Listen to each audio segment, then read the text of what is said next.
Hey guys, my name is Elijah, and in this tutorial I will show you how to import data from another sheet.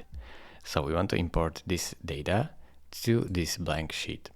First, we will notice that it is from A1 to C12.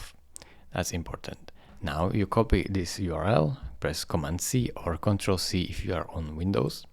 Go to the new spreadsheet and just type equals import range, then brackets, and here type like this, comma, and like this.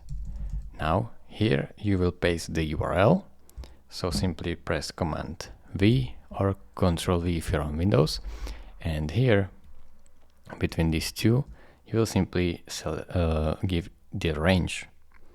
So the range would be from A1 to C12. Then press enter, and right now you can see that it is loading, and you need to connect these spreadsheets, so allow access. And once you allow the access, you could see that the data has been imported. It is really this simple. Thank you very much for watching. If this video was helpful to you, consider subscribing and liking this video, and I will see you in the next tutorial. Bye bye.